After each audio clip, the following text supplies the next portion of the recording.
Rugby World Cup 2021, folks.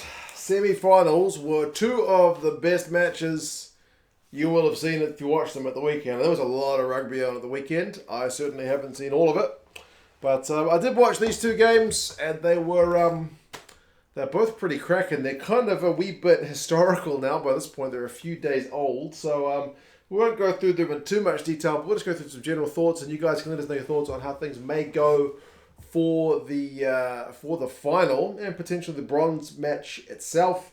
England beat Canada 26-19, 3 tries apiece. Obviously, England with their first one through Packer. That's the forwards getting on the action. It was nice to see them try a little bit of maul variation, but it still worked really well. And then Abby Dow's first one, I think it was Roland, right, that made that one. Didn't she? I think she got injured later on. But, the backs can get in on the action too. So England were looking pretty ominous at 12-0. But then Canada hit back pretty nicely. Paquin and Corrigan. Paquin's one was nice, man. The scrum half, just with the dink through after that scrum. She gets it down. And then the phases to actually break the English defence for that 12-all scoreline was very good, because it's something Canada really struggled to do later on. By halftime, though, it's 15-12. England did get one penalty before halftime. They got a second one after halftime. I think maybe the turning point in this game is the second Abby Dow try, which I think comes from Claudia McDonald, right? But I mean, ultimately, it's almost like a 14-point try, because Canada had gone 14 phases, and they just couldn't break them down.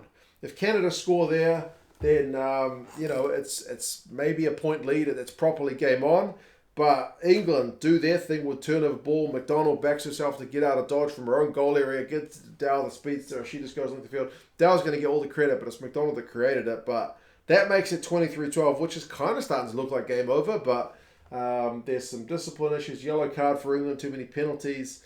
Buka Boom manages to actually finish one off. She kind of started it off herself with a line break, but she finishes it off. But it's a 7-point buffer with another England penalty, and that's enough to hang on. Like, Canada were knocking on the door right until the death, but they just couldn't break the English defence. Too many turnovers being conceded, line out not going straight. Like 77 minutes, like it's kind of like last chance saloon, line out not straight. Pretty brutal stuff. So really good effort from the Canadians, but not enough at the end of the day. I do feel like they did enough to potentially win it. But you got to do more than just enough to beat this England side, because they are very, very good. I mean, run meters, 533 to 490 to England, but they would have clocked up at least 100 plus on that. The 2 Dow tries, really. Canada, more possession, more territory. The lineup, though, 8 from 12, whereas England 8 from 8. That's the difference. Tackling, 77% Canada, 83% England. That's the difference. So, yeah, man. Rolling 124 meters, 9 defenders beaten. Hope she's all right. I did see her go off, right? So, haven't read the news as to whether she's fit or not. Paquin makes 17 tackles in a losing shift plus a try. But Canada's out. They'll go for that third-place match. And then England through to the final, as expected, against New Zealand, which was maybe the favourite prior to the tournament, New Zealand-France final. But, boy, I don't think New Zealand have played a team quite this level thus far, this tournament, They were struggling against the French early. The French had a 10-0 lead.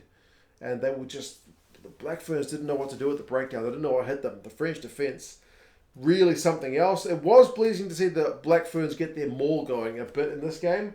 And their defensive maul was tested. Now, the maul itself kind of held up, but they conceded 2 tries from kind of close range. Or is it all 3 of them? From kind of close range after French mauls go close, right? So it's those phases after the maul. But, I mean, I guess good thing for the Black Ferns, they're 10-0 down. But they do manage to come back into the game.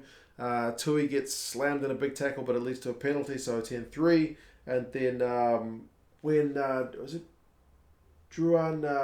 does the dropout on the full. That gives the Black Ferns some territory down the French end, and they're able to directly kind of score from the resulting scrum, free kick, and then spinning it wide like Hawks Edge goes fast. So, some mistakes from the French, which they'll rue given that scoreline, absolutely. But 17-10 at halftime with the French scoring right before the half. Again, a maul going close. So, pretty tight. But 4-1, turnovers 1 at halftime is an area where the Black Ferns seem to have certainly an area of weakness. But that being said, they did pretty well to come back. Ruby Tui gets one.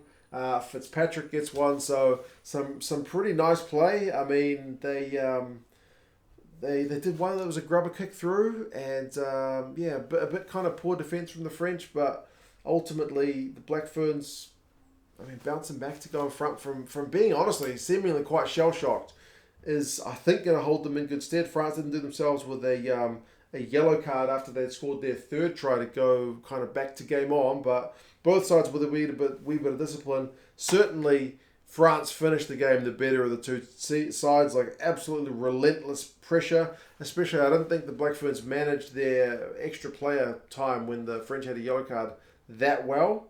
But yeah, France ended up opting for a 3 right at the death, and it's kickable, but she don't kick it. So yeah, man, one of those games where it just comes down to a goal kick, and if you get it, you're through. If you miss, you're not. In this case, she didn't get it. So skin of your teeth stuff. The Black Ferns make the final. Turnovers won was 10-6 in the end. The Black Ferns tackled at 72%, which is too low to win a final, I would say. They're going to need to be better. The French were 80. The Black Ferns did have more run meters. They're good at that. 515, 295. They mauled it 3 times. They defended 7 French mauls. Fitzpatrick had 5 defenders beaten. Woodman 74 meters, but like Fall with 22 tackles. Goodness gracious me. Proper unit. But there you go, folks. That's the recap. We look forward to the final.